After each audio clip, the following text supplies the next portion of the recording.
Precious people, how's everyone doing today? I hope we having a beautiful love celebration.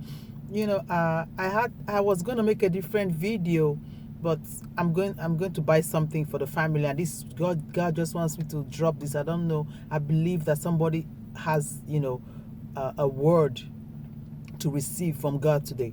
And this video is just about love because we are in the Valentine, spirit. I know some people say Valentine is not of God. I don't want to go into that debate. But one thing I know is we all need love. We all need love. It's a lot of hate. It's a lot of anger, animosity in the world right now, division, tribalism, racism, killing. We need love. So everywhere we can get love, let us get love. Love into our families, and I was reading my Bible, and the Bible was telling me about Ruth. In the book of Ruth, we all know how Ruth listened to her mother-in-law and went and lay at the feet of Boaz. And there's this grand story about how Ruth went from working in the field to owning the field. But something is very important. When I was reading this, there was something that the Spirit of God dropped in my heart, and it was about the threshing floor. In the threshing floor, it is a place where you harvest your crops, the wheat is separated. You have where the wind spins, and it separates the wheat from the chaff. So it is like, when you have rice, when you peel the rice open, and then the seeding of the rice is inside, you have to take away the chaff to be able to see what is inside. It is like a change of status. It's like a change of destiny. It is where you are being beaten and broken down, so that in you can evolve. And the Spirit of God was telling me this is what marriage is about. Ruth and Boaz. Ruth lay at the feet of Boaz, and that was where at the threshing floor. It is very, very significant because sometimes our marriages can be in the threshing floor where you are doing all you can do, and it's like it is not really yielding the fruits you want, but you have to keep doing what you can do. I want to relate this to us because one thing I want us to know is marriage is not something you do just for status. There is a divine purpose for everybody. If God wants you to get married, He will reveal it to you if you ask Him to reveal it to you. So today I just want to encourage our married women. Ruth knew her position. She could have lay beside Boaz. She could have lay on top of him if she was forward. She could have done anything, but she chose to lay at his feet and uncovered his feet. This was a subtle way of submitting, of paying her respect to this godly man. And Boaz saw what happened, and he professed his love for Ruth, and he protected Ruth, and he provided for Ruth. Because these days we're beginning to hear about men that are stingy and men that are this. It has always been happening. But our men and our husbands should know that it is from the beginning of time the job of a man to protect, to profess, and to provide. Your wife can support you, but this is your role as the man. And Boaz did all this. And Ruth, in her own way, submitted to her husband. She submitted to her husband's authority. And what do you know? From this submission, because if she did not submit, Boaz wouldn't have married her. From this submission and knowing her place and her role and what God wanted her to be, she became the mother of Jesse.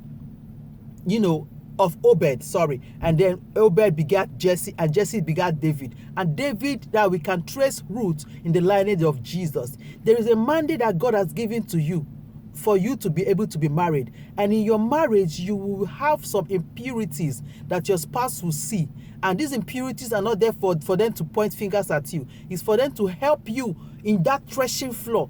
Change that character, because they see you, the proximity, up front, close, and personal. That when they tell you, and when your husband says or your wife says this thing you are doing or this thing you are doing, it's for you to work on it and it's for you to change. But when we go into marriage thinking that we know everything, or we go into marriage thinking that it is going to be rosy all the time, or we go into marriage thinking that nobody should be able to correct us, and when they correct us, we call it being judgmental, then we cannot become all God wants us to be. We cannot fulfill our destiny in that marriage. Marriage, I will always say it, is about destiny. You don't marry young men. You don't marry my single brothers because you are of age, because you have money, because the family say you should marry. You marry when you know that it is time for you to marry, when you have asked God, Is it time for me to marry? And he will give you a woman that will help you fulfill your destiny. You marry a woman, you don't marry because you are of age or the clock is ticking, and then you just marry any man that, if God destined for you to be single, because I say it,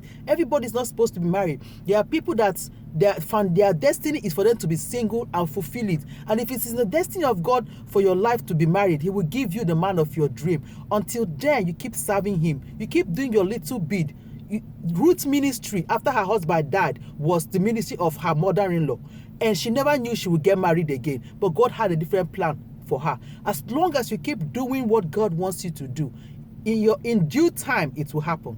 In due time it will happen. So my fellow wives, what is your job in your home? How do you serve your husband? How do you submit to your husband? How do you take care of your husband? How do you speak to him? How do you respond to him? If you want to serve your husband food, how do you serve him? Do you serve him on a dirty plate? Do you serve him on? There was something I did that was in December. I just changed my husband's dish, and I went to Walmart. It's not even expensive because my husband doesn't like all these big grandiose dishes. So I bought something very simple. I put I told my children, I told my mother-in-law, I say mama, I call her mommy. I say, mommy, I told the children, I say, guys, nobody should touch this plate, this tablecloth, this table mat is for your dad. It is for daddy's eating. So when my husband heard it, he was just smiling. My son said, mommy, why? I said, because daddy is special, and I want him to feel special. Before you serve him meal, you wipe the table, you wipe everywhere, keep everywhere clean.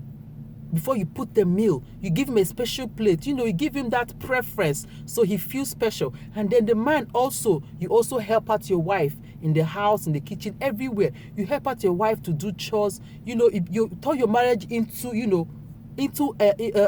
a union, not where you say this is your duty and this is my duty. It becomes something that if you marry well, I'm telling you, you will be the happiest person on earth. But if you don't marry well, you will be the most frustrated person on earth. Marriage is for destiny, and Ruth understood the destiny. Boaz understood the destiny.